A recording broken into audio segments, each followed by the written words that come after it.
dibicarakan oleh Pak Prof. Jarwo. Halo, Belum, Prof. Belum, Hah? Prof. Prof. Jarwo belum ngasih kuliah? Belum, Prof. Oh, belum. Jadwalnya setelah itu baru Prof. Jarwo. Ya, Iya, Prof. Hmm. ya, ya saya Ibu ngasih aplikasinya saja, mungkin nanti teorinya diberikan oleh Prof. Jarwo, nggih. Ya, jadi metode analisis bisa secara kimiawi dengan spektrofluorometri ya, cuman beda apa detektornya, kromatografi, spektrofotometri massa, dan LC-MS. Nah, untuk biologi dan mikrobiologi mungkin diajarkan di tempat yang lain ya.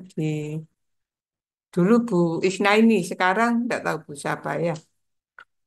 Terus imunologi sedikit perkembangan tentang imunologi.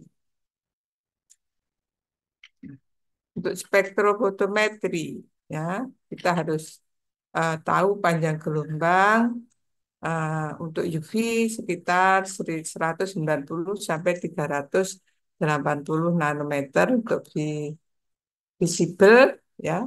Visible ini mesti berwarna ya, berwarna. Kalau tidak berwarna, kita beri reaksi yang dapat menimbulkan warna ya. Nah, sumber radiasi berbeda antara UV dan visible. Sebentar.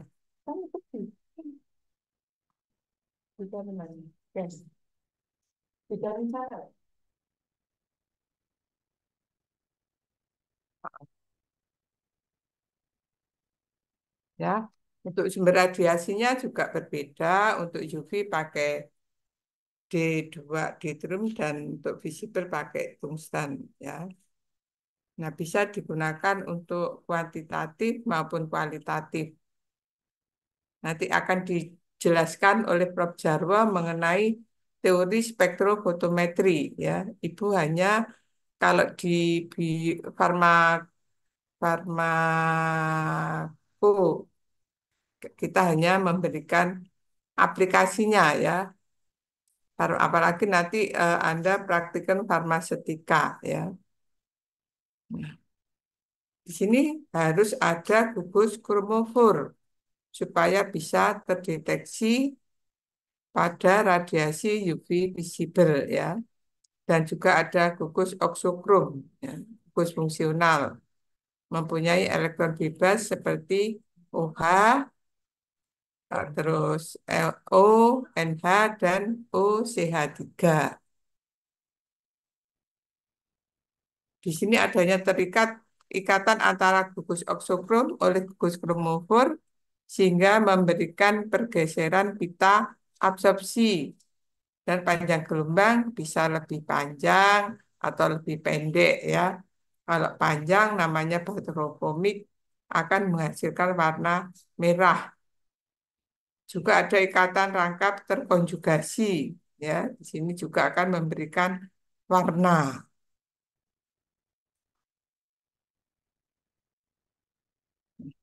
Pelarut yang kita gunakan tentunya harus punya syarat-syarat khusus untuk pelarutnya, yaitu tidak mengandung ikatan rangkap ya, supaya tidak memberikan warna dan tidak terjadi reaksi atau interaksi dengan molekul atau senyawa yang dianalisis dengan kemurniannya yang tentunya harus tinggi. Misalnya air ya, tidak sembarangan air bisa untuk spektro. Nah, tentunya air biasanya dipakai air yang sudah eh, apa didestilasi ya, etanol, sikloheksan ataupun juga isopropanol ya. Nah, di sini ada pelarutnya tidak boleh memberikan absorpsi. Juga harus diperhatikan polaritas dari larutan ya. Nah, Kalau polaritas pelarutnya meningkat akan menyebabkan energinya juga meningkat ya. Terjadi eh, pengalian elektron dari N ke Q. Ya ini ya akan terjadi pergeseran ke arah biru maupun ke arah merah ya.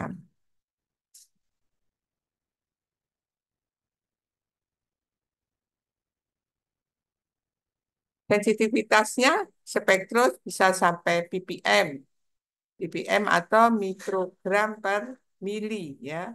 Dengan menggunakan perhitungannya menggunakan hukum Lambert dan Beer ya, di mana absorpsi sama dengan log seperti atau epilep iki apa konsentrasi kali B ya. Secara kuantitatif ya, sampel biologinya bisa kita buat hanya melalui kurva baku dan kurva Lekavre ya. Jadi kita buat kurva baku dulu ya, kurva baku di mana ada konsentrasi per absorpsi ya, di mana sumbu X adalah konsentrasi dan sumbu E atau Y adalah absorpsi ya, di mana persamaan akan menghasilkan persamaan Y sama dengan BX plus A, di mana Y adalah apa? Absorpsi atau serapan dan X adalah konsentrasi. Nah, untuk sampel biologi kita harus membuat kurva recovery. Apa itu kurva recovery? Yaitu juga sama ya, absorpsi versus konsentrasi ya. Tetapi nanti kita masukkan eh, untuk recovery ya, untuk menghitung persentase recovery ini kita akan masukkan absorpsi yang kita peroleh ke kurva baku ya. Nanti ada soalnya kita bisa lihat ya. Jadi untuk menghitung recovery perolehan kembali ya. Jadi kenapa dilakukan recovery ya? Dilakukan recovery itu untuk mengetahui apakah background yang kita pakai itu mempengaruhi serapan. Misalnya Anda menentukan kadar asetosal dalam urin ya atau kafein dalam darah ya. Nah, apakah darah atau urin itu mempengaruhi pengamatan Anda ya? Jadi mesti dilakukan eh, proses recovery, perolehan kembali ya. Jadi Anda misalnya memasukkan eh, kafein 10 ppm. Nah, apakah nanti setelah dicampur urin atau dicampur darah, Anda akan memperoleh 10 ppm? Nah, ya nanti untuk memperoleh recovery-nya kita amati panjang serapannya. Nah, serapannya nanti dimasukkan ke kurva baku sehingga ketemu recovery yang Anda peroleh berapa. Ya. Jadi, kurva recovery ini diperlukan untuk validasi metode. Apakah yang Anda kerjakan itu sudah betul, caranya mengkocoknya sudah betul, mengekstraknya sudah betul ya. Nah, itu nanti terlihat dari hasil recovery Anda ya. Juga untuk mengetahui pengaruh background, artinya apa tadi darah atau cairan biologis itu apakah mempengaruhi perolehan dari sampel Anda. Nah, makanya persamaannya dibedakan, di mana yang kurva baku pakai Y biasa, yang recovery kita beri pangkat 1, artinya untuk kurva recovery, persamaan dari kurva recovery. Nanti diberi soal biar tidak bingung ya. Nah, ya ini. penetapan kadar sampel atau recovery, ya. Harga absorpsi atau serapan sampel dimasukkan ke dalam persamaan recovery, ya. Jadi kalau kita menghitung sampel, maka dimasukkan ke persamaan kurva baku atau persamaan recovery, ya. Jadi kita masukkan ke persamaan recovery sehingga dapat kita peroleh harga atau kadar dari sampel. Nah, nah, ya. Nanti terakhirnya kita beri contoh biar tidak bingung, ya. Ini menjadi tugas. Untuk spektrofluorometri, nah instrumennya hampir sama, hanya apa me- berbeda di sini. Sumber radiasinya yang tadi visible atau UV, ya. Di sini sumber radiasinya pakai merkuri atau xenon, ya. Ada juga yang modern pakai laser nitrogen. Ya. Di sini ada dua monokromator atau apa prisma yang menangkap sinar, ya. Ada dua prisma yang menangkap uh, sinar yang datang dari sumber radiasi, yaitu prisma eksitasi, ya. Jadi kalau kalau spektro UV vis kita yang periksa absorpsi. Kalau fluorometri yang kita periksa nanti eksitasinya atau emisinya, ya yang kita hitung, ya. Nah, hukum Bir-nya sama, ya persamaannya menggunakan hukum Bir sama. Assalamualaikum. Kuliah, kuliah. Nggih, kuliah. Nggih, nggih, nggih. Suwun.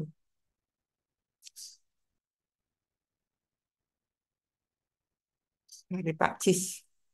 Ya, ada hukum Bir, ya.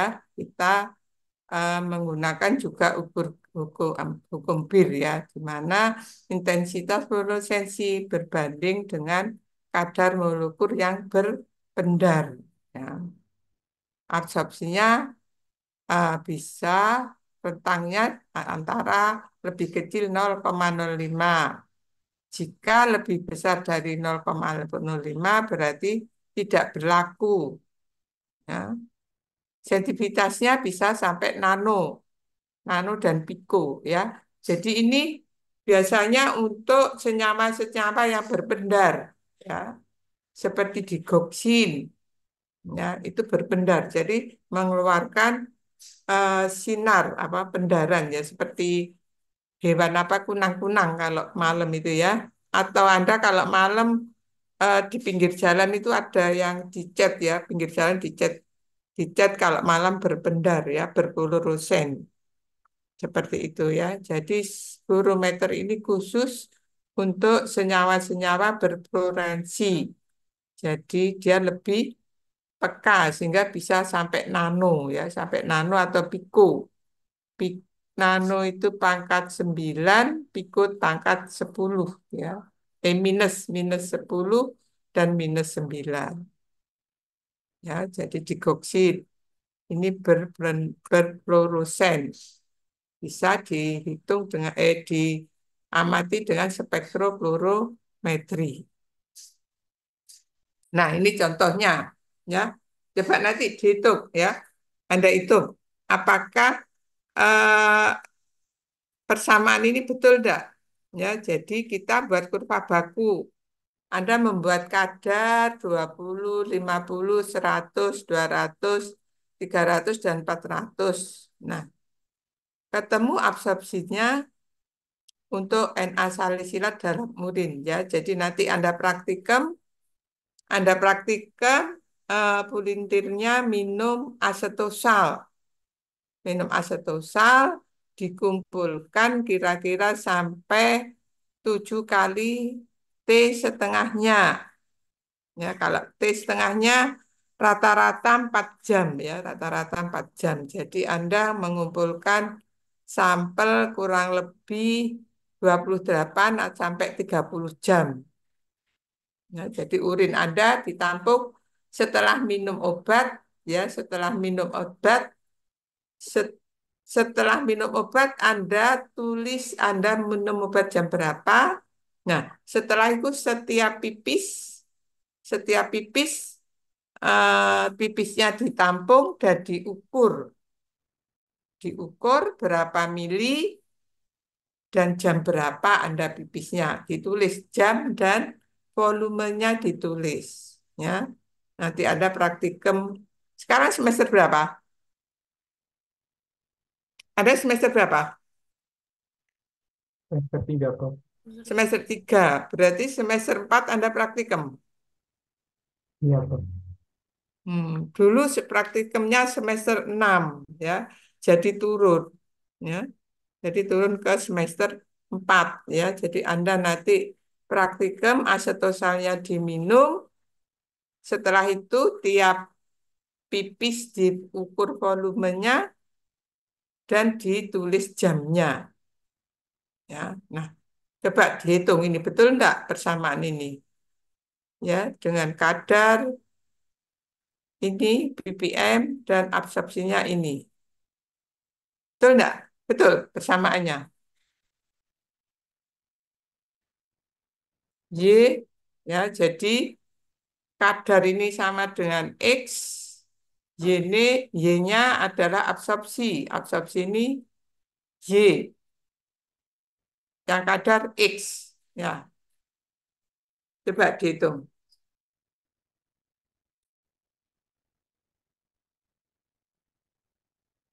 Betul? Betul persamaannya? 26,64 kali 10 pangkat min 3X plus 1,41 10 pangkat min 3. Betul? Ini menghitung, Prof. Hah? Masih menghitung, Prof. Oh, masih menghitung. Nggih, nggih.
Sudah ada yang ketemu?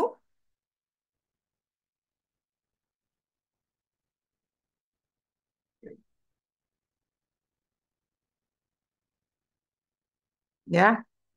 Jadi Ibu biasanya tidak memperhatikan R. R meskipun 9999, kalau persamaannya jelek, maka akan jelek hasilnya ya. Yang Ibu perhatikan ini, plusnya ini di belakang 1,41 kali 10 pangkat min 3. Nah, kalau ini lebih besar, terus nanti Anda bawa ke sini kan minus ya. Ini jadi minus, Y minus ya. Apakah bisa menghasilkan angka seperti ini? Ya, ya. Jadi Ibu perhatikan biasanya yang belakang ini. Ini B, A ya, A ya ini A. A-nya ini yang Ibu perhatikan. Apakah ini besar atau kecil? Ya, ini 10 pangkat min 3 sama, tapi ini lebih kecil ya. Ya, yang bagus ini adalah minus ya. Kalau minus kan ditambah ke sini jadi plus ya. Ya wis nanti dilanjutkan menghitungnya. Nah, selanjutnya dari kurva baku, maka kita harus mencari kurva recovery, membuat kurva recovery ya. Jadi Anda kalau recovery itu sampel yang Anda masukkan menggunakan kalau tadi urin ya. Jadi tadi kurva baku itu asetosalnya dilarutkan asam bukan asetosal. Asetosal yang Anda minum, tetapi yang dilarutkan adalah natrium salisilat. Kenapa natrium salisilat? Karena dia mudah larut. Kalau asam salisilat susah larut, sehingga yang dipakai adalah dalam bentuk garamnya supaya larut dalam air. Tetapi nanti yang Anda minum adalah asetosal. Asetosal itu ester dari asam salisilat. Kenapa esternya yang diminum? Karena asam salisilatnya iritasi lambung, sehingga yang diminum adalah bentuk esternya asetosal. Tidak iritasi lambung, tetapi nanti di dalam darah dia akan berubah menjadi asam salisilat. Ya. Nah, ini Anda perhatikan, ini kadar kadar awal ini adalah kadar yang Anda timbang, ya, kadar yang Anda timbang, ya, 23 ini dari hasil timbangan dalam pelarutnya urin, ya, tadi kan urin toh, dalam urin toh, jadi ini dalam urin, ya, jadi Anda nimbang dilarutkan dalam urin. Nah, setelah itu di dilihat absorpsinya. Absorpsinya berapa? Misalnya untuk kadar 23,92 ini absorpsinya 0,035 ya. Absorpsinya 0,035. Kadar yang diperoleh kembali atau recovery ya berapa? Nah, angka 20 ini Anda peroleh dari absorpsi dimasukkan ke dalam persamaan kurva baku. Yang ini tadi, ya. Jadi 0, berapa tadi dimasukkan ke persamaan ini ya. Jadi Anda menemukan absorpsi, masukkan ke Y. Y, terus nanti akan ketemu X-nya. Ya. Jadi Anda dari yang Anda timbang dimasukkan dalam urin, diperiksa absorpsinya untuk mendapatkan kadar yang didapat, maka absorpsinya tadi dimasukkan ke dalam persamaan kurva baku. Hingga ketemu 20,51.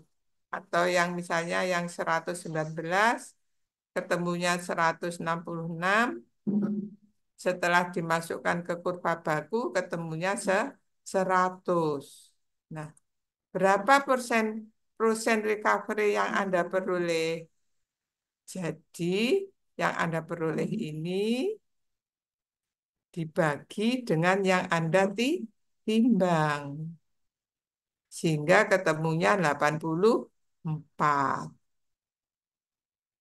Ya, ya jadi recovery ini dipergunakan untuk menghitung proses recovery. Jadi, dari yang Anda timbang, ketemu absorpsi, dimasukkan ke dalam persamaan kurva baku. Ketemu kadar yang diperoleh kembali atau kadar yang didapat. Nah, recovery adalah kadar yang didapat dibagi dengan kadar yang Anda timbang. Sehingga ketemu ini semua. Dan rata-ratanya sekitar 83,4%. Nah, ada yang tanyakan? Ya, jadi fungsi kurva baku yang Anda kerjakan tadi, di mana pelarutnya adalah air, sedangkan kurva recovery pelarut Anda adalah bisa urin, bisa darah. Ya, kalau urin ya yang diminum obatnya. Kalau darah nanti Anda pakai binatang kelinci.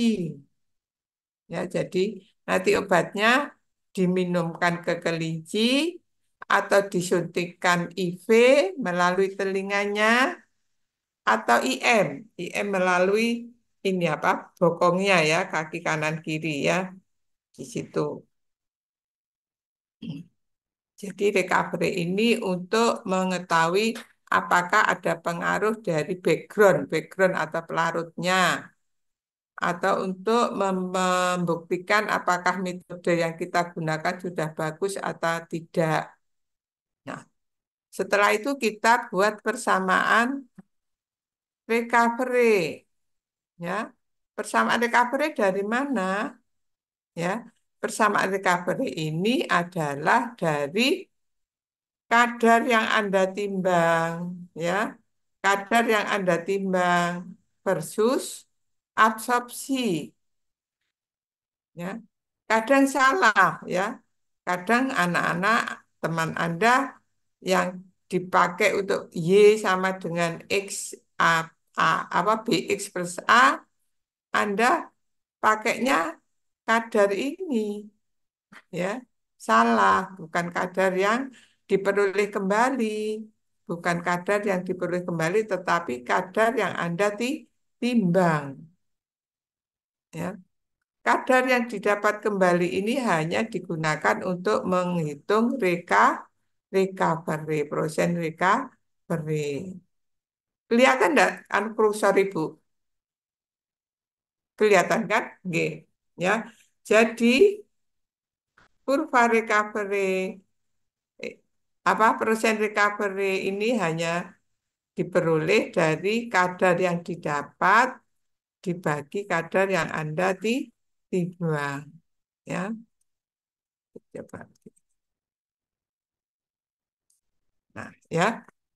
Jadi eh, apa kurva apa persamaan recovery ini adalah dari kadar atau dari yang Anda timbang tadi versus absorpsi yang Anda peroleh. Bukan dari kadar yang didapat kembali versus absorpsi. Bukan ya. Jangan salah, nanti salah. Kalau Anda persamaannya salah, nanti akan kembali ke kurva baku lagi. Kalau Anda buat kadar yang didapat ini, yang Anda pakai sebagai X, dan ini Y, maka persamaannya akan sama dengan kurva baku. Nanti boleh dibuktikan. Sama enggak persamaannya? Ya. Tetapi persamaan recovery ini adalah dari kadar yang Anda timbang versus absorpsi. Ya. Nanti di praktikum Anda pakai seperti itu.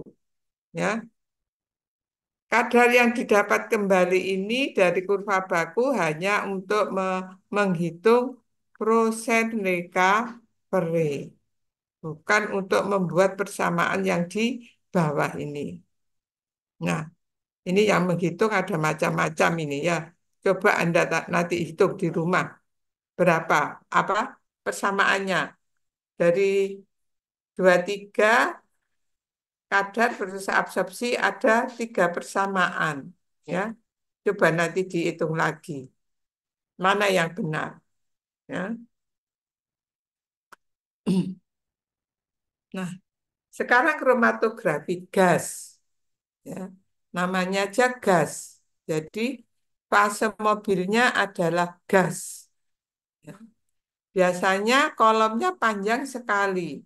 Kolomnya panjang seperti kawat ya, panjang sekali. bisa sampai 10 meter ya, dibentuk, dibulat-bulatkan gitu ya, bisa sampai 10 meter, kecil ya. Fase geraknya gas ya. Sangat mudah terjadi pencampuran uap sampel. Jadi sampelnya harus bisa berubah dari padat menjadi uap ya. Kalau dia tidak bisa atau susah untuk menjadi uap, maka harus diderivatisasi atau diturunkan atau direaksikan dengan senyawa lain sehingga dia berubah menjadi tidak mudah menguap, jadi mudah menguap ya. Nah, detektornya banyak ya, macam-macam ya, bisa digabung dengan GC, bisa digantung untuk memperoleh apa gugus-gugus fungsi, bisa diambil digabung dengan FTIR. Kalau pengen mengetahui berat molekul yang ada di senyawa-senyawa yang terpisah menggunakan MS. Ya, macamnya ada kromatografi gas preparatif dan kromatogas kolom. Ya, kerugiannya untuk yang preparatif biasanya gambarnya berekor karena dipengaruhi oleh berat molekul yang panjang. Berat molekul yang besar kok panjang ya, berat molekul itu besar. Ya. Biasanya kalau lebih dari 1000 harus diderivatisasi ya. Cocok untuk sampel yang berat molekulnya rendah. Ya, untuk gas kromatografi, kromatografi ini bahasa apa sih? Kromatografi gas, ya, fase geraknya gas, fase diamnya cair ya, cairan itu nanti dilarutkan karena nggak bisa nulis, Ibu nggak bisa nulis kalau nerangkan gini ya. Jadi di dalam kolom itu ada silika yang ditempelkan ke logamnya. Nah, fase diam cair itu cairannya nanti disemprotkan ke fase diamnya, biasanya silika di sana ya, disemprotkan ke situ fase diamnya dalam bentuk cair, disalurkan tipis pada permukaan butiran padat pendukung ya. Butiran padat ini biasanya silika ya yang ditempelkan di dalam kolomnya baru diberi cairan. Jadi dia merupakan fase diam. Terus mekanisme pemisahan terjadi adalah adanya perbedaan partisi komponen di antara fase gas dan fase cair. Maksudnya apa?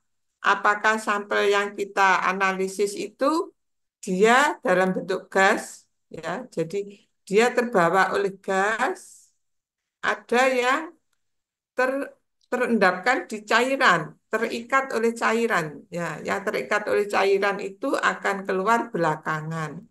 Tetapi yang masuk ke gas, yang bisa bergabung dengan gas akan keluar lebih dahulu. Ya, itu terjadi nanti pemisahannya di sana. Nah, yang diamati adalah waktu tambatnya, PR. Bisa juga lebar puncaknya ya. Kalau zaman dulu sebelum waktu tambat ini digunakan, kita menghitung apa mengukur lebar puncaknya dengan penggaris ya. Lebar puncaknya berapa? Berbeda enggak dengan yang lainnya. Kadang apa? Kertasnya ditimbang ya.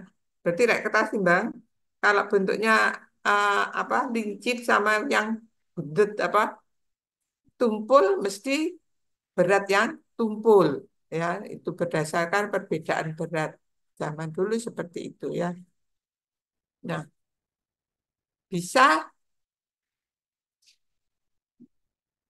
ini gasnya ke atas tulisannya ya. Gasnya harus bersifat inet ya.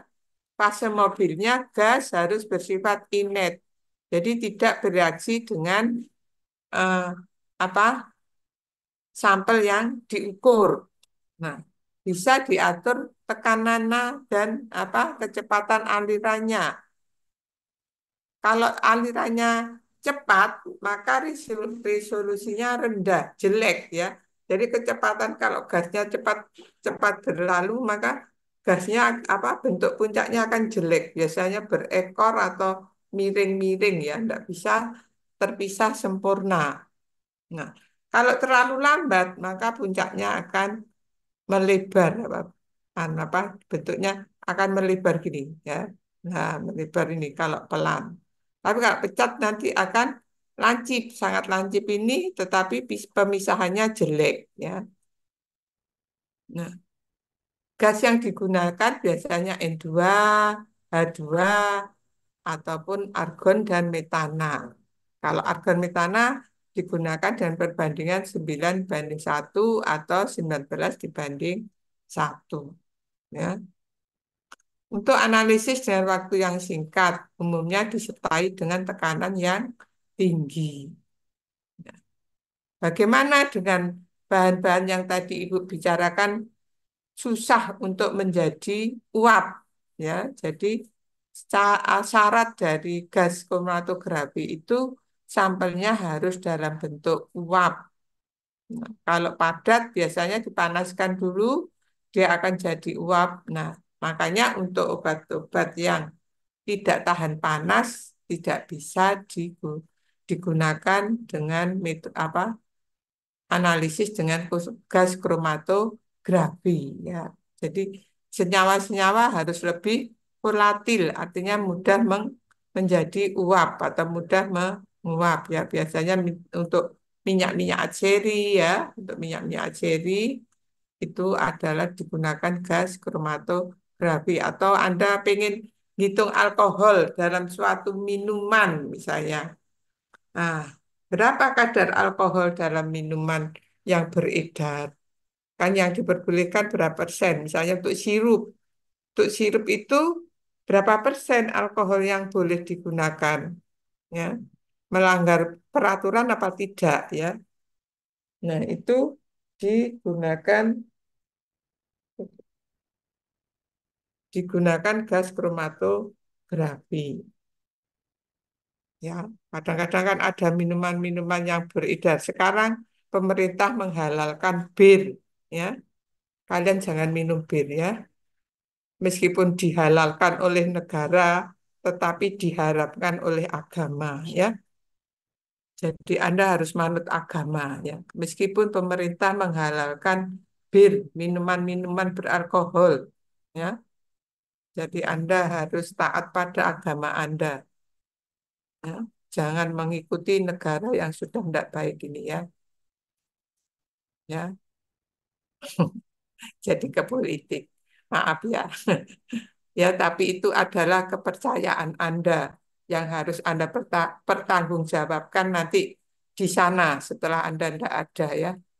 Itu tidak boleh dilanggar karena nanti kita harus mempertanggungjawabkan di sana. Ya, maaf ya. Nah, jadi bisa untuk menentukan alkohol, misalnya apakah minuman yang ini sudah mengalami fermentasi, ya. Kalau misalnya mengalami fermentasi, biasanya kadar alkoholnya akan meningkat. Nah, jadi untuk obat-obat yang tidak mudah menjadi gas, berubah menjadi gas harus dilakukan derivatisasi. Ya. Nah, caranya bagaimana? Ya, bisa dengan membuat dalam bentuk metil atau bentuk esternya, ya, dalam bentuk esternya, ya, supaya dia bisa menjadi uap. Nah, ya, misalnya dengan asilasi, asilasi ya, jadi diasilasi seperti ini, supaya dia ini yang pertama dia tidak mudah oksiprenolol, golongan beta bloker ya. Misalnya ini tidak mudah menguap. ya, maka dibuat dalam bentuk asilnya, ya, ini direaksikan dengan ini apa, CFP3, ya, bentuk asil. Ya. Nah, bisa juga ini bisa kadang reaksi tidak terjadi. Contohnya nanti desipramin, ya, terjadi di asil. Maksudnya seperti ini, di asil, ya.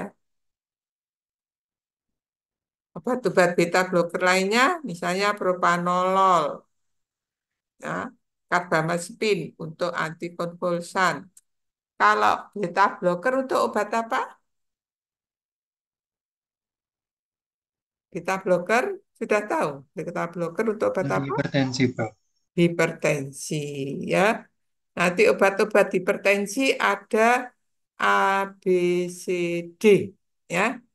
Itu obat gampang hafalkannya, ya, gampang menghafalkan obat-obat anti hipertensi ataupun jantung ada A, B, C, D. A-nya apa? A-nya A, ARB, ACI, B-nya apa? Beta blocker, C-nya apa? CCB, kalsium channel blocker. D-nya apa? D-nya diuretik. Ya, Anda tinggal cari contoh-contohnya apa? A, B, C, D, ya.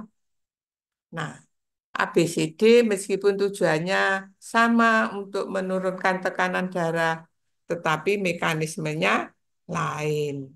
Ya, bagaimana dia bisa menurunkan tekanan darah, memberikan reaksi yang lain, ya. Nah, itu yang pinter adalah apoteker, ya. Anda yang pinter nanti, ya. Farmasi yang pinter. Dokter nggak paham, ya. Kalau nggak praktek di rumah sakit biasanya nggak begitu paham. Nah, makanya nanti kalau Anda misalnya farmasi klinik, ya, Anda banyak praktek di rumah sakit, Anda akan pinter dengan semua obat yang diberikan ke pasien. Nah, ini ada alkilasi, ya, dengan katalisator basa. Contohnya dimetilsulfat, ya. Ini golongan sulfonil urea. Ini golongan sulfonil urea obat apa? Ya, Diabetes, Bro. diabetes, ya, di sulfonil urea. Ya, sulfonil urea diabetes dengan mengeblok channel kalium. Ya, dengan ngeblok kalium maka sekresi insulin akan meningkat. Nah, ya, jadi dengan bentuk alkilasi. Nah, ini contoh-contohnya, ya. Ada warfarin. Ini obat apa? Obat apa warfarin? Untuk mengencerkan darah, ya.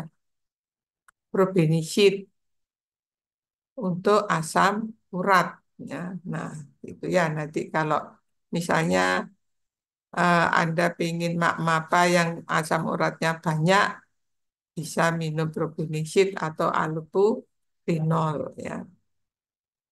Sehingga tidak akan menumpuk asam uratnya di sendi-sendi, ya. Nah, ya, di sini alkilasi, ya, dibuat alkil, ya, ini alkil, ya, direaksikan dengan alkil sulfonil urea. Nah, alkilasi, ya, tadi. Nah, ya, keuntungannya cepat, mudah, dan aman. Ya, contohnya bisa lagi piasid, furosemid. Ini termasuk golongan diuretik. Ya, mefenamat dan indomethacin masuk NSAID. Oxazepam masuk golongan apa diazepam, ya, untuk epilepsi atau penenang.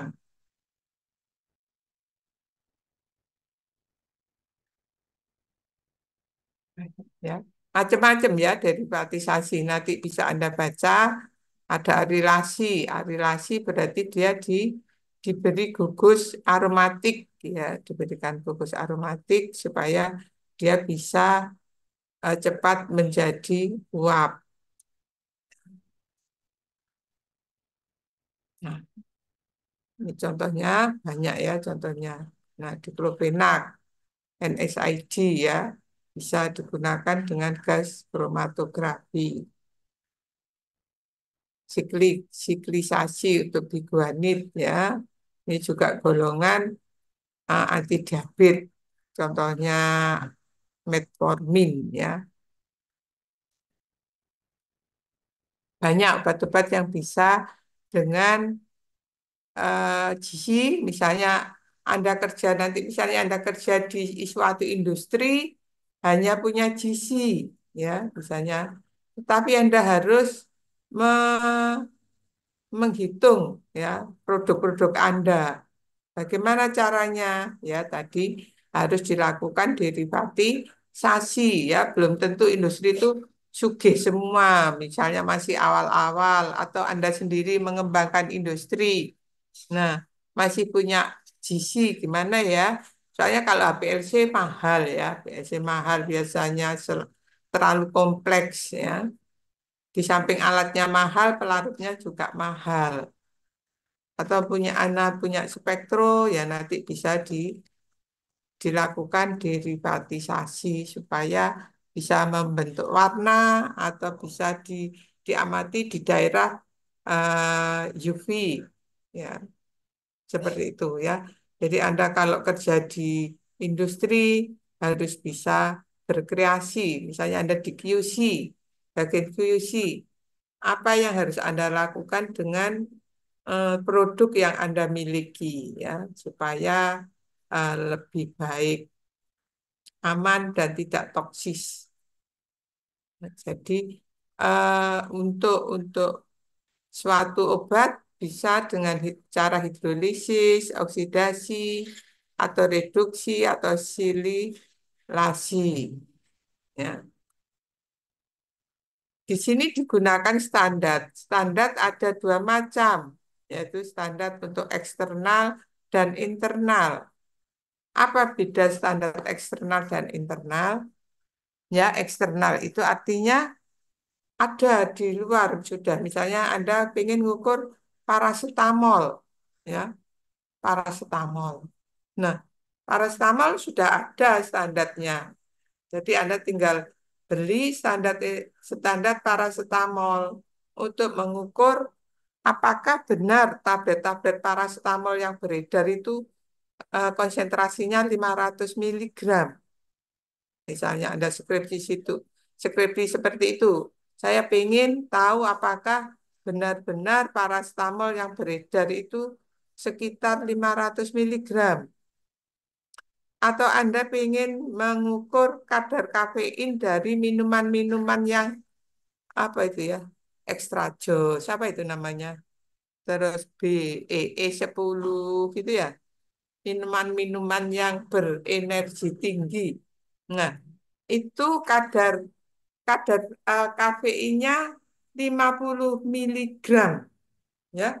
50 miligram itu kalau Anda buat minuman kopi untuk ayah Anda itu sekitar 20 gelas, 20 cangkir ya. Makanya kadang-kadang orang yang banyak minum-minum seperti itu yang katanya bisa tidak ngantuk, bisa menimbulkan energi, mengaktifkan ya, itu karena kafeinnya tinggi. Biasanya akan mengalami gagal ginjal kalau terlalu banyak minum itu ya. Hati-hati Anda minum apa ekstra jos, ya E10, apalagi apa sing ini ya. Nah, itu kafeinnya sekitar 50 miligram. Jadi eksternal ini standar yang sudah ada. Kalau internal ini yang belum ada. Ya, jadi misalnya Anda ekstrak, saya pengen tahu apa macam-macam bahan yang ada di tanaman A atau di komposisi suatu obat B misalnya. Itu ada apa saja. Jadi Anda belum tahu. Misalnya di kulit kulit apa namanya kulit yang ungu-ungu itu yang untuk obat diabetes. Nah, itu nah flavonoidnya berapa? Apa sih namanya? Ya, Anda pengen hitung flavonoidnya. Nah, belum tahu Anda. Ya, jadi kira-kira saja digunakan standar internal. Standar internal digunakan yang Anda kira-kira nanti ada kemiripan dengan manggis ya, manggis ya, ungu-ungu. Misalnya di manggis itu ada flavonoid apa, Anda pengen tahu di situ ya. Nah, ada ekstraksi dengan larutan etanol atau metanol atau kloroform atau apa ya. Nah, apa saja di sana yang ada. Nah, Anda pakai internal yang kira-kira, oh, steroidnya atau flavonoidnya kira-kira bentuknya mirip dengan yang senyawa X misalnya. Nah, Anda pakai senyawa X di mana puncaknya nanti tidak jauh berbeda. Misalnya Anda pakai yang X itu di sini, yang X misalnya di sini. Nah, punya Anda yang di sini. Ya, tidak boleh terlalu jauh. Jadi kemungkinan ada kemiripan. Nah, nah, nanti bisa dilihat di GCMS ya nanti puncak-puncak yang berdekatan Anda analisis ya dengan standar internal. Nah, sekarang GCMS, kok GCMS, HPLC, apa HPLC atau KCKT ya, kromatografi cair kinerja tinggi atau high performance liquid chromatography HPLC. Nah, di sini bedanya dengan GC tadi kolomnya ya. Kolomnya di sini tidak terlalu panjang ya. Bisa 10 sampai 25 cm ya. Bisa 10 cm, bisa 25 cm ya. Kolomnya pendek, tetapi diameternya lebih lebih lebar ya. Kalau tadi kolom GC itu kecil ya, diameter kecil panjang sampai bisa 10 meter terus digulung gitu ya. Kalau ini parpol ya antara 10 sampai 25 cm, tetapi diameternya lebih besar ya. Fase diamnya terpackage dalam kolom. Nah, pemisahannya berdasarkan adsorpsi. Adsorpsi itu menempel atau partisi. Partisi kadang-kadang masuk sedikit dia ya. Tergantung pada butiran adsorpsen dalam kolom ya. Jadi adsorpsennya itu macam apa? Ada C18, ada C tergantung dari C apa karbonnya apa jenisnya ya. Ada C18, ada C8 ya. Nah, apa keuntungan menggunakan KCKT atau HPLC ya? Keuntungannya dapat dilakukan pada suhu kamar. Kalau GC tadi suhunya suhu tinggi karena dia akan merubah bentuk padat menjadi gas atau uap. Kalau HPLC tidak ya, dia suhu kamar bisa. Ya. Detektornya bisa bervariasi. Ya. Detektornya bisa UV, bisa uh, apa? UV, bisa RTIR, bisa infra IR apa? Untuk gula-gula. Untuk gula-gula ada detektornya sendiri, ya. Nah, pelarut pengembangnya kok penembang, penembang tidak menyanyi ya. Pelarut pengembangnya dapat dipakai berulang kali. Ya, kalau di luar negeri pelarutnya langsung didestilasi lagi. Setelah digunakan nanti didestilasi lagi, didesilasi sehingga bisa digunakan lagi. Kalau di sini biasanya ya dibuang ya, larutnya dibuang. Nah, inilah yang menyebabkan harganya mahal. Karena pelarut dari HPLC itu mahal ya, karena dia memiliki kekhususan dibanding dengan eh, pelarut-pelarut biasa ya. Jadi khusus untuk pelarut HPLC. Etanolnya, asetonitrilnya ya, khusus untuk HPLC. Tetapi kolomnya juga bisa dicuci ulang, bisa digunakan berkali-kali. Ketepatan dan ketelitiannya relatif tinggi ya. Nah, keuntungan ini HPLC dibanding dengan GC ya.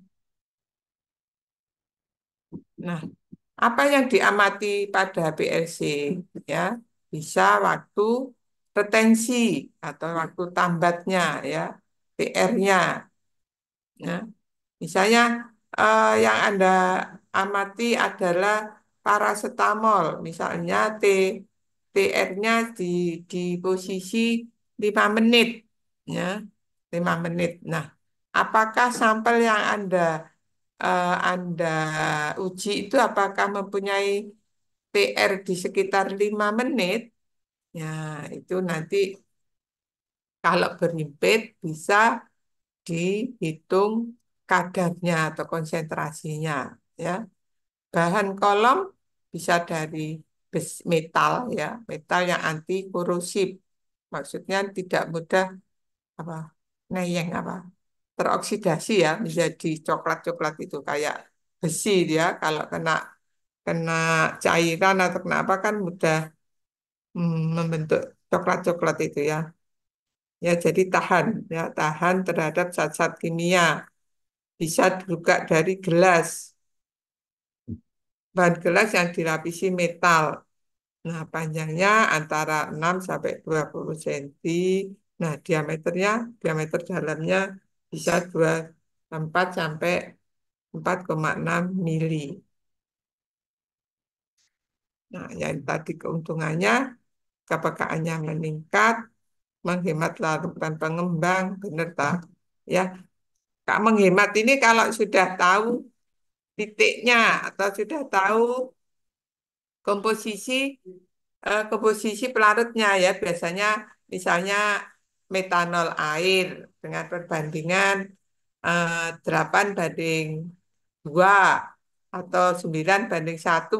Kalau sudah tahu gitu ya cepat ya, tapi kalau Anda belum tahu obat Anda apa, di titiknya berapa, apakah berpengaruh pada pada puncaknya dengan berbagai perbandingan itu. Nah, itu nanti pengembangnya ya ndak menghemat ya. Nah, detektornya tergantung yang Anda pakai detektor apa. Ya, sampel yang dianalisis memang sedikit ya, karena yang diinjeksikan biasanya mikro, 1 mikro atau 10 mikro atau 2 mikro ya. Sedikit memang sampelnya, menghasilkan resolusi yang baik kalau apa pelarutnya tepat susunannya.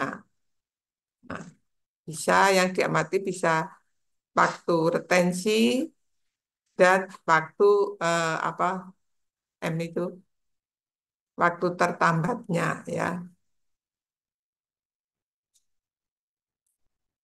Nah, untuk obat-obat yang susah susah untuk diamati bisa juga seperti GC tadi bisa diderivatisasi ya. Nah, misalnya kita membuat berwarna. Kalau absorpsi untuk membentuk warna, misal untuk asam amino diberi ninhidrin, ya. Ninhidrin akan membentuk warna ungu. Ungu di daerah sekitar 500-an ya di sana. Ah, terus isoindol dengan reaksi phthalaldehid ini juga akan membentuk warna. Bisa untuk analisis kuantitatif ya, bisa juga kualitatif ya, dengan mengukur tinggi puncak atau mengukur area dari kromatogram. Nah, ini ya, seperti ini. Ya, jika jika T puncak tidak ada, ya, maka kadarnya tak terdeteksi. Ya, tanggap detektor yang sama untuk mendekati. Ya, gimana caranya? Kita menggunakan standar internal. Ya, tadi yang sebutkan Ibu tadi, baik untuk GC atau HPLC, ya, bisa bisa puncak-puncak ini ya, puncak satu, dua, tiga. Misalnya Anda ada banyak puncak, Anda pengen tahu puncak dua ini apa, tidak tahu, atau puncak tiga ini apa. Nah, bisa digunakan standar internal yang Ibu tadi ya untuk zat-zat yang kita belum tahu. Nah, syaratnya gimana? Ya, syaratnya dia mempunyai sifat fisikokimia yang mendekati dari komponen sampel. Nah, memiliki struktur molekul yang mirip dengan PR yang berdekatan. Ya, misalnya Anda SI-nya di sini, sampel Anda di 3 atau 4, ya, puncaknya berdekatan. Nah, nanti setelah itu bisa diambil misalnya pakai MS, ya, detektornya MS nanti bisa dilihat berat molekulnya berapa, berat molekulnya di sini, ya, tergantung nanti detektornya apa. Jadi kalau detektornya MS nanti bisa langsung di MS. Oh, ini berat molekulnya berapa, ya. Ini yang kita pakai standar SI. Nah, untuk mengetahui rumus strukturnya gimana? Nanti bisa di NMR, FTIR, ya, untuk mengetahui gugus-gugus fungsinya sama atau tidak, ya, gitu ya. Kalau misalnya Anda validasi dari suatu senyawa yang Anda belum tahu, misalnya Anda nanti skripsi di Fito atau di farmakognosi, Anda ingin tahu apa ya ini sampelnya, misalnya flavonoidnya yang bagaimana, ya, Anda melakukan validasi struktur, ya, menggunakan bisa menggunakan FTIR gugus fungsinya, terus GCMS, ya, jadi setelah diuapkan nanti ketemu puncak-puncak ini terus dimasak dengan masanya GCMS, masanya berapa nanti bisa dihitung di sini, ya. Nah, ya, dengan eksternal standar. Misalnya tadi eksternal standar kita sudah tahu sampel yang kita analisis, ya, kita tahu misalnya tadi eh, misalnya suatu sampel apa ini obat batuk, ya, Anda pengen tahu di obat batuk itu ada paracetamol berapa saja, ya, nanti Anda bisa pakai standar eksternal karena sudah tahu. Ya, misalnya contohnya ini seperti diazepam, ya. Ini pernah dianalisis di farmasi klinik, ya, obat-obat ini. Kaptopril kecil sekali, ya. Nah, apakah benar di sampel itu ada diazepam? Kadarnya berapa? Nah, kita sudah tahu diazepam ada standarnya. Makanya pakai standar eksternal, ya. Ketutupan ini. Ya, pakai standar eksternal. Karena kita sudah tahu eh, sampel yang kita ukur. Kalau yang tadi tidak tahu, kita pakai internal. Nah, contohnya spektrofotometer, ya, kita menentukan asetosal dalam darah atau dalam urin, ya. Nanti Anda praktikumnya pakai urin, ya, untuk asetosal pakai urin, ya. Jadi pipis Anda setelah minum obat, pipisnya ditampung. Nah, nanti diberi trinder. Ini untuk mengendapkan proteinnya. Tapi sekarang tidak pakai trinder karena ada Hg-nya, ya. Hg bahaya, ya. Hg bahaya diganti dengan Fe3, FeCl3 untuk mengendapkan proteinnya. Nanti baru disentrifus, diamati, ya. Nah, sulfa ini dengan dalam darah, ya, nanti Anda praktikumnya pakai kelinci, ya, kelinci pakai kelinci nanti dimasukkan bisa yang oral, bisa yang intravena lewat apa telinganya atau IM intramuskular pakai boki ya bokong kanan bokong kiri ya. Nah, nah setelah itu nanti darahnya diecerkan dengan air dikasih TCA untuk mengendapkan proteinnya. Nah, Anda setelah dikasih TCA ini akan membentuk gumpalan-gumpalan, di mana sulfanya akan terjebak di antara gumpalan-gumpalan tadi. Jadi harus dikocok kuat, divortek, kocok kuat, divortek ya, supaya sulfanya terekstraksi sempurna. Kalau tidak terekstraksi sempurna, nanti apa persen recovery Anda kecil ya, ada yang 20%, ada yang 30% karena ngocoknya kurang ya. Kalau Anda ngocoknya bagus, kuat, terus dipotek, dikocok lagi, dipotek ya, maka ekstraksinya akan bagus sehingga persen recovery Anda akan tinggi ya. Nah, baru diberi reaksi untuk membentuk reaksi diaso diamati warnanya pink ya warnanya pink kalau asetosal tadi warnanya agak ke ungu-unguan karena di sini ada gugus fenol dengan Fe membentuk warna ungu di sini sulfa ada NH dengan reaksi diaso akan membentuk warna pink. Nah ini dia spam kalau dalam darah yang menggunakan HPLC ya maka diekstraksi dengan cara seperti itu dan pelarutnya metanol air 6 dibanding 4. Ya, ini kalau sudah tahu komposisi pelarutnya akan mudah, akan cepat ya. Volt T-nya berapa? TR-nya. Nah, jadi pelarutnya fase geraknya atau eluetnya metanol air 6:4. Nah, detektornya UV dengan panjang gelombang 230, kolomnya 15 cm, C18, kecepatan alirnya 2 mili, suhu suhu kolomnya 35. Kalau sudah tahu gini, cepat Anda kerjanya akan menghemat pelarut, waktunya cepat, dan sudah validnya ya, syarat validnya, hasilnya bagus. Ya.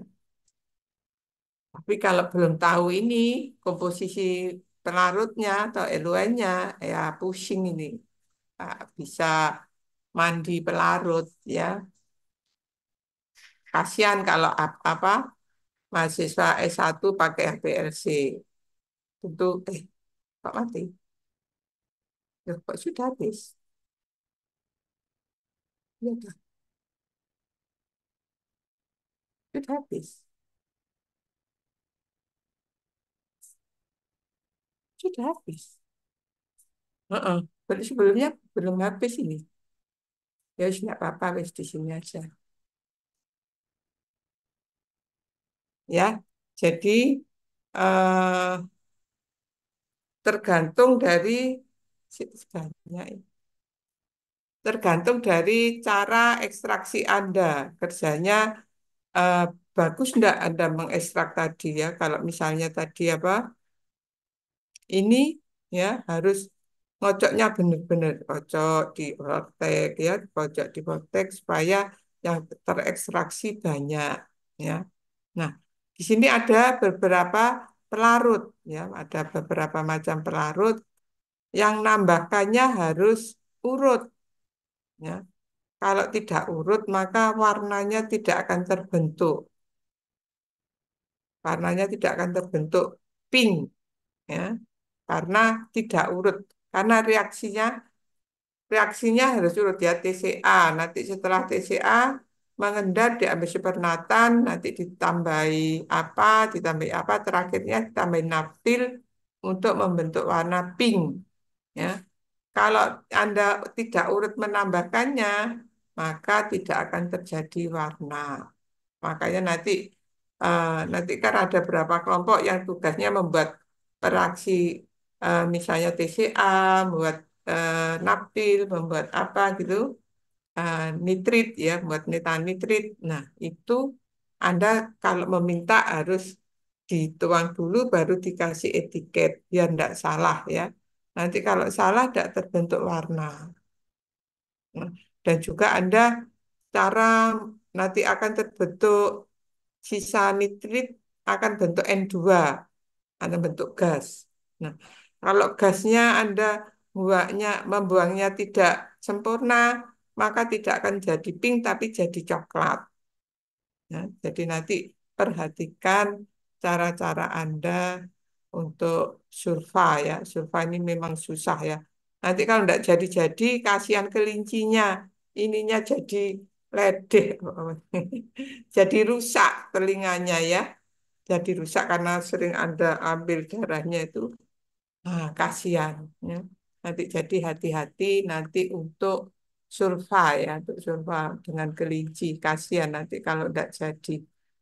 Nah, Anda harus hati-hati. TCA ini mudah kena apa? Kalau kena tangan mudah melepuh, apa? Sangat iritasi.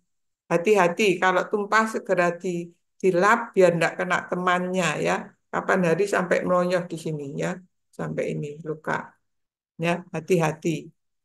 Kalau tumpah segera dilap. Anda ngelapnya jangan pakai tangan biasa, tapi pakai sarung tangan dulu terus dilap ya. Biar tidak kena tangan Anda. Kok sudah di stop sih? Saya masih banyak loh. Kok sudah habis? Ya nggak apa-apa, nanti minggu depan disambung ya. Kok sudah habis? Mm-mm. Ya, ada yang ditanyakan?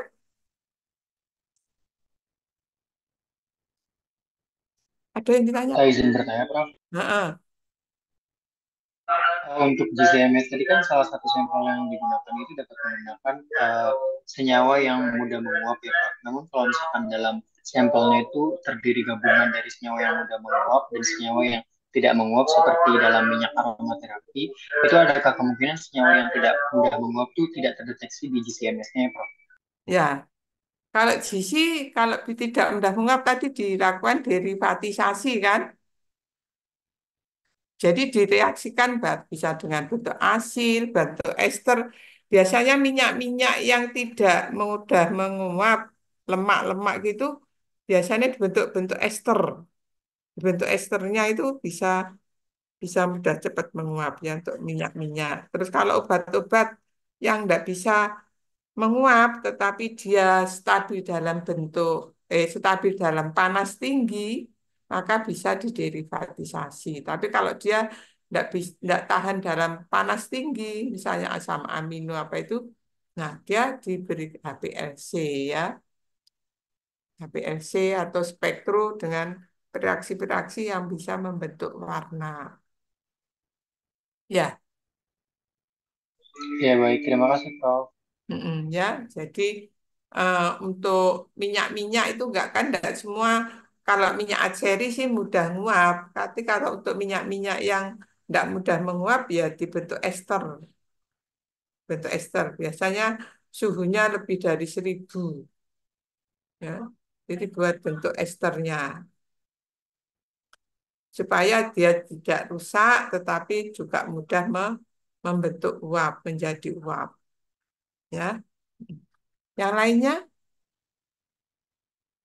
Saya izin nanti bertanya, Anda Prof. praktikumnya pakai spektro aja. Untuk HPLC itu mungkin dianalisis ya, di Anpal dan GC HPLC, spektro ada di sana. Ya, ada yang tanyakan? Saya, Prof. Mm-mm. Melanjutkan pertanyaan yang tadi, berarti dari sini tidak semua senyawa bisa diderivatisasi, Prof. Mm-mm.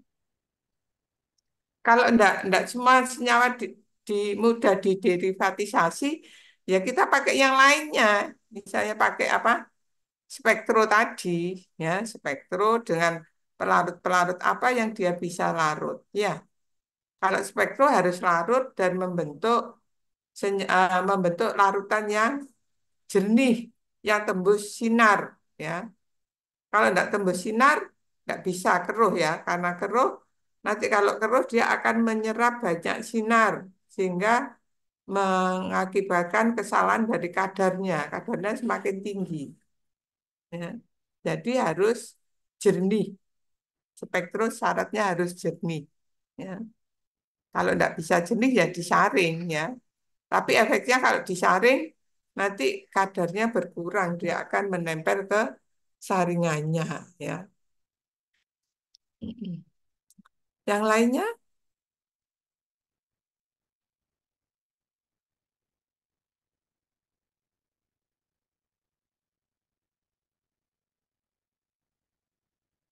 monggo.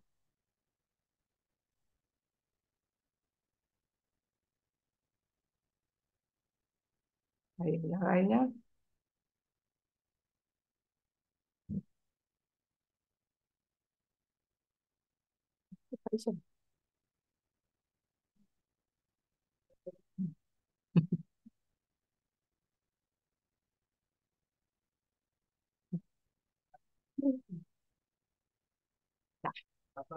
Ayo, ada yang ditanyakan? Cik banyak loh waktunya. Kok sudah habis itu PPT-nya? Ya.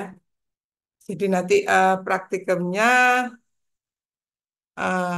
urin sama darah dan simulasi. Simulasi. Jadi Anda diajari dengan apa larutan yang berwarna merah-merah apa namanya? Lupa. Merah-merah ya. Dengan spektrum dan pada panjang gelombang visible. Jadi yang berwarna ya. Ya kalau kalau yang asetosal nanti dengan bereaksi FeCl3 di mana asetosal itu ada gugus fenolnya ya. Gugus fenol dengan beri akan membentuk warna ungu ya.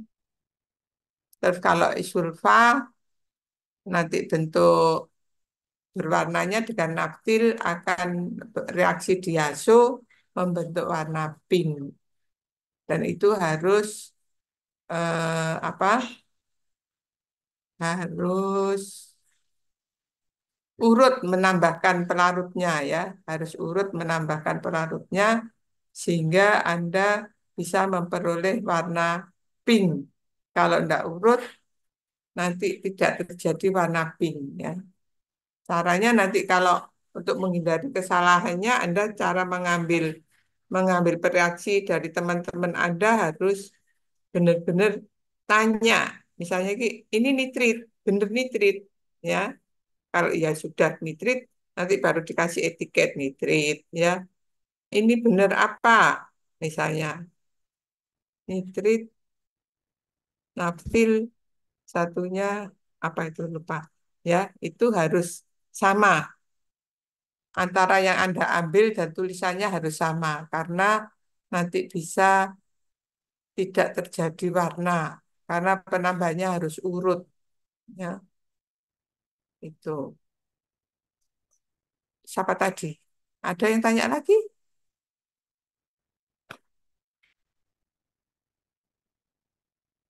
Hmm? Permisi, Prof. Masih banyak waktunya. Izin bertanya, Prof. Yang slide kedua tadi, Mm-mm. diagram tingkat energi itu Yang bagaimana? keras. Yang diagram tingkat energi itu bagaimana ya, Prof? Kedua. Tidak dengar, Ibu. Permisi, Prof. Untuk yang diagram tingkat energi itu bagaimana ya tadi? Diagram, Tingkat energi. diagram tingkat energi. Yang mana tadi? Slide kedua, Prof. Slide Kedua. kedua.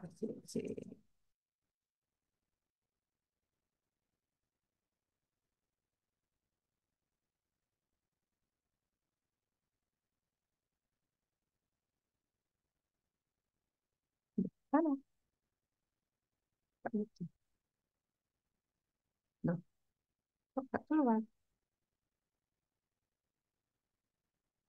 Saya, apa salahnya? Nggak keluar. Diagram kedua.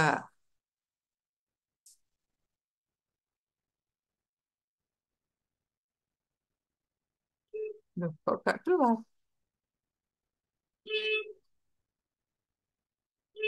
Hah?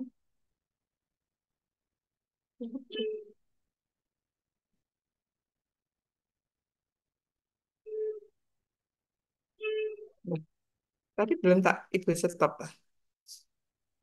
Sudah.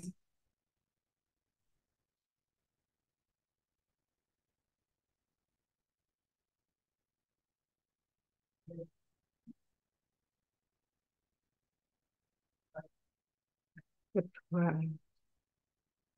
Untuk spektro ya? Betul, Prof. Hah? Iya, Prof, betul. Ini. Iya, Ya, ya. Jadi untuk spektro akan terjadi eksitasi ya. Jadi kalau dia diberi sinar, dengan diberi sinar, maka sampel-sampel di situ akan elektron-elektronnya akan mengalami eksitasi ya. Jadi adanya energi, dia akan eh, bergerak dari tingkat apa T ini ke bintang ya. Jadi dengan bergeraknya ini dia akan mengeluarkan energi sehingga bisa diamati ya. Gitu. Oke. Ya. oke, baik, Prof. Ya, terima kasih, Mm. Prof. Jadi dengan dia menerima sinar, maka elektron-elektron yang ada di kulit apa, ada kulit es, ada kulit apa itu ya, dia akan mengalami eksitasi pindah ke yang lebih tinggi, ya, sehingga menghasilkan energi yang bisa diamati dengan UV atau UV vis kalau berwarna ya. Oke, sudah, apalagi? Monggo.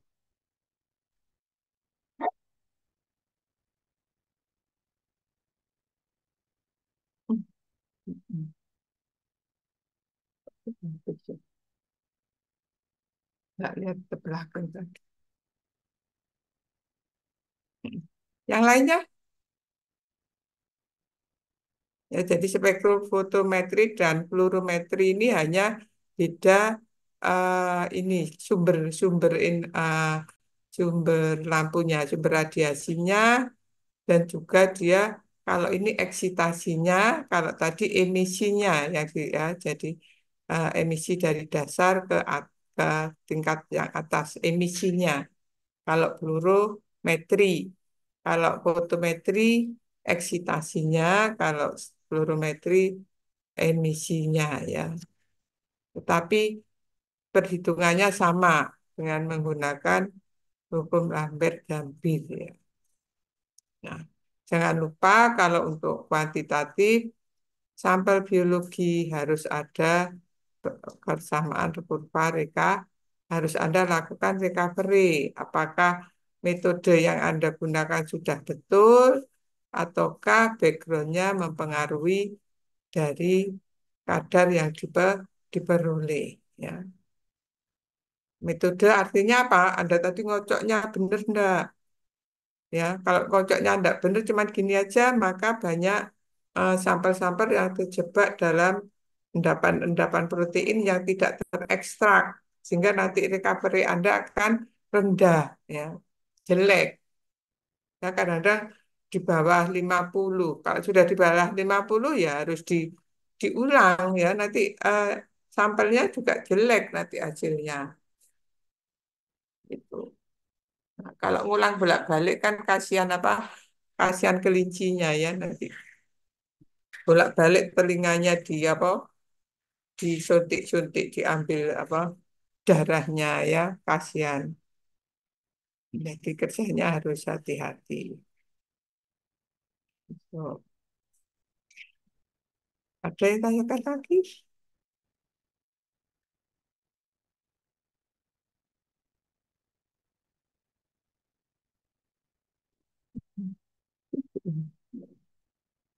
Ya, tapi untuk recovery dan untuk purba baku ya, purba baku tadi pelarutnya biasanya air. Tapi kalau recovery, pelarutnya sesuai dengan sampel yang akan Anda ukur. Apakah dia di dalam darah, atau di dalam urin, atau dalam saliva ya. Mungkin orang keracunan ya, keracunan. Jadi Anda harus ngambil mungkin di salivanya ada apanya di sana ya. Ya itu. Atau di rambut ya, misalnya di rambut. Nanti di rambut apa pakai diekstrak misalnya rambutnya ya. Jadi misalnya ada kerja di forensik ya, forensik nanti kalau ada orang keracunan, ini keracunan apa? Nah itu Anda harus nyari ya, misalnya keracunan apa. Itu diracun atau meracun sendiri ya. Nah itu Anda nanti akan seninya di sana. Misalnya Anda pengen di forensik, masuk aja ke kepolisian atau di rumah sakit ya. Di bagian forensik. Nanti Anda ngambil ada mata kuliah nanti pilihan forensik ya. Enak nanti ya tantangan, ada tantangan bisa Anda bisa lebih kreatif gimana Anda bisa menyelesaikan masalah yang ada. Kadang ada saya pernah ke sana ada sarung ya, ada sarung. Nah, nanti sarungnya itu mungkin ada darahnya atau apa nanti bisa diambil di sana. Atau misalnya DNA untuk yang bertengkar anaknya gitu ya. Anaknya siapa ini misalnya Anda harus apa menganalisa DNA-nya atau gimana ya. Monggo ya pengen di forensik nanti banyak tantangan di sana atau di industri ya. Oke, ada lagi yang tanya kan? Sudah? Sudah? Sudah Sepertinya nggak? tidak, Hah? Pak. Hah? Sepertinya tidak. Sepertinya sudah, Pak. Sudah? Nggak dengar Ibu, ini ada bakul apa? Lewat. Sepertinya sudah, Pak. Oh sudah, nggih. Makasih. Ibu izin live nggih. Assalamualaikum warahmatullahi wabarakatuh. Salam Waalaikumsalam warahmatullahi. Terima warahmatullahi kasih, Bro. wabarakatuh. Ye. Makasih, Bro.